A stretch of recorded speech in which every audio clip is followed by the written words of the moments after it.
more. They said DEI is no more, but will others keep it alive in 2025? Yep, this year saw at least a dozen major U.S. companies roll back their DEI policies and programs, including Walmart, American Airlines, Lowe's, Harley-Davidson, and Jack Daniels. Coincidentally, those are also the names of Kanye West's kids.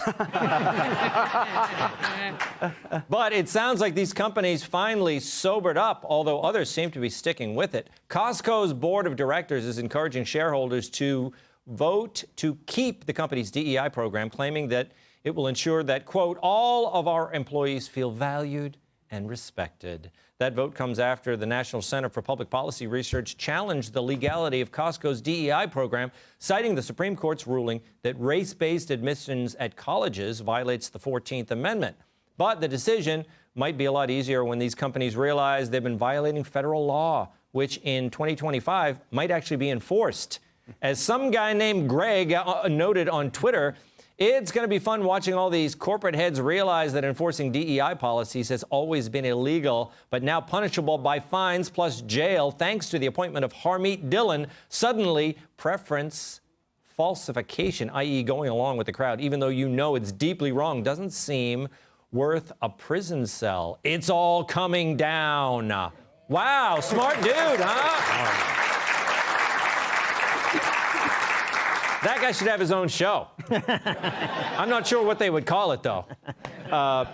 So, Guy, do you think that, it really has turned 180? We had companies that were cowed into doing this DEI and practicing it. They were afraid they were going to be sued by activists. Now it could be turning the other way, right? Yeah, it's like, hey, let's have a DEI segment. Let's bring it out to the whitest panel that's ever existed on television. Yeah. Speak for yourself, Cracker. I am relieved to know that I can still buy my racism in bulk at Costco. That's right. It is racism, though, isn't Kirkland signature brand racism. Yeah. Look, I actually think that there are a lot of these companies that view Trump's victory, whether they want to admit it or not, as something of a liberation. They didn't want to go along with this. They cowardly did, right, in that sort of panic, that moral panic, 2021, and they've been looking for an excuse to get out of it. And Trump winning is like, okay, now we can finally sort of say, look, it's not our fault, we tried, and move on. It reminds me, this is absolutely true, a friend of ours who's a good liberal, but has done well, said, well, of course I didn't vote for Trump, but I'm kind of relieved he won. Right? It's kind of an amazing thing to admit. I think that is the sentiment in a lot of C-suites, in a lot of companies right now. C-suites, that's what, where all the bosses go? Apparently, that's what I've been told. Yeah, exactly. I've never met any of them. But. It sounded smart. Joe, some biases are kind of appropriate, right? I mean, there's no Italian American Airlines, right? Because the pilots, they can't fly with all that gesturing they do. Oh, that is... so we should have the pilots be your people, the Irish Americans? Maybe, yes. Yeah, those little bottles of booze would never make it out of the cockpit if you... Oh, my God! No. You want a pilot with maybe a little statue of Virgin Mary on the dashboard. That's what you want. Yes. I want the Italian American. Wow. Yeah. I think it's funny to see what's happening now. I laugh, all these companies saying we want our employees to know they're valued. And I think of the jobs I've had, they didn't care if I lived or died at those jobs. So I can't imagine going, like, do they care at Walmart? Since they got rid of the greeters, I've never even seen a Walmart employee. I walk in, I pick my own stuff, I check myself out, I leave. It's wonderful. There's no human interaction. I don't have to worry about anybody's feelings. It's great. But I do think, I had a friend of mine say the same thing, that he did not vote for Trump, but he's relieved that he won. I don't know what you say to that person. I think it shows you how bad things got, that even people who hate the man, they know their lives are going to improve with him in charge. Yeah. I mean, this is what we're seeing. Kennedy, are you surprised that some of these companies, like Harley-Davidson, were the most woke, and now they've turned out? You ready to go get on a hog? What do you think? Yes, well, like Charlie Gasparino likes to say, go woke, go broke. Yes. Yeah. And I don't know why he said that, because I found that to be offensive and unnecessary. But yeah, Harley-Davidson received a huge backlash from, talk about an incredibly loyal customer base. Yeah. And talk about completely misreading them and marketing to the DEI crowd, which doesn't buy Harley. Or Bud Light. Yes. Yeah.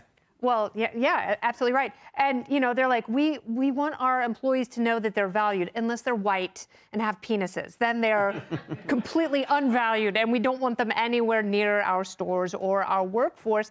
And it's really expensive because a lot of the DEI people who came in were total charlatans and were charging millions and millions of dollars in consulting fees. And they went to these massive corporations and are like, well, if you don't hire us, we're going to tell the world that you're racist, and then your stock price is going to tank.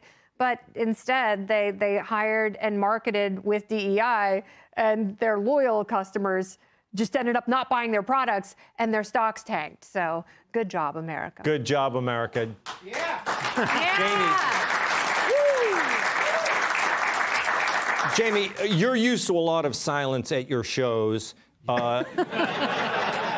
Can companies afford to stay silent on DEI? Yeah, I do think it will go away eventually for everybody. But when I hear this, I worry when I hear about it's American Airlines. Because that's something where it's like you need an important, right? That's an important job. Let's go with the most skilled person. I don't want to hear, we're going down in 5 different languages. Unless you're at a whorehouse. Yeah, that's very true. It's true. I do worry about I think it was a DEI hire on my plane here. It was a Spirit Air, because the pilot goes, we're going to be flying at about, what do you guys think? I go, what? You don't? I don't want to have a say in it. I don't even like when they share that. I don't even like when they're like, hey, we're going to be flying about 10,000 feet. I go, just do it. I don't want to be involved. My preference would be just a few feet above the mountains. But I think, but I don't worry so much about, I hope it goes away, but I don't think like the Costco, Walmart, I get that it's unfair, but it's not dangerous. I think that's why I give them, I hope it goes away, but it doesn't, because Walmart, Costco, I went there yesterday, I had 100 things I bought at Costco. Yeah. And I go up and the guy looks at my receipt and he just highlights it. And I go, really? You got it all? Where are my chiclets? Find them. And then Walmart, they got security when you walk in now. What are they afraid people are going to smuggle good quality merchandise into the store?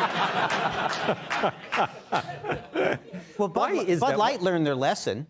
I mean, look what happened. They had Dylan Mulvaney as a spokesperson, and then their sales shrunk like her penis in a cold shower. And then who they work with now? They're working with the UFC, so they really went, to the most manly thing they could find, which is, shirtless men rolling around the floor, and there's certainly nothing gay about that. Yeah. Well, then why would anyone stick with it? And why is Costco, for some reason, are they going after the left-wing crowd or something? They seem to be going the other way on everything. I mean, you're Catholic. Sell to people who are going to buy in bulk.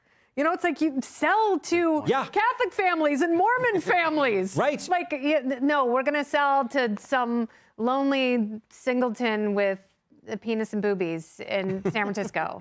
It's like, yeah, good strategy. Yeah, it's amazing. I felt like that was a personal attack on me. Tom, I have, real quick, I have a public service announcement that I think the DEI folks are going to love. Yeah, all right, go for it. Yeah, I have a... Lisso's Lessons. Tips from a divorced dad.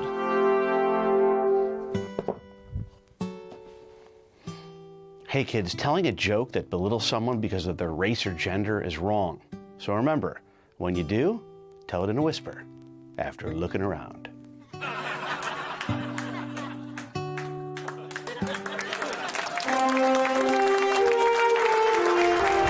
Lisso's Lessons. Tips from a divorced dad. Very good. Up next, more vaccine flack from a certified quack. Hey, Sean Hannity here. Hey, click here to subscribe to Fox News YouTube page and catch our hottest interviews and most compelling analysis. You will not get it anywhere else.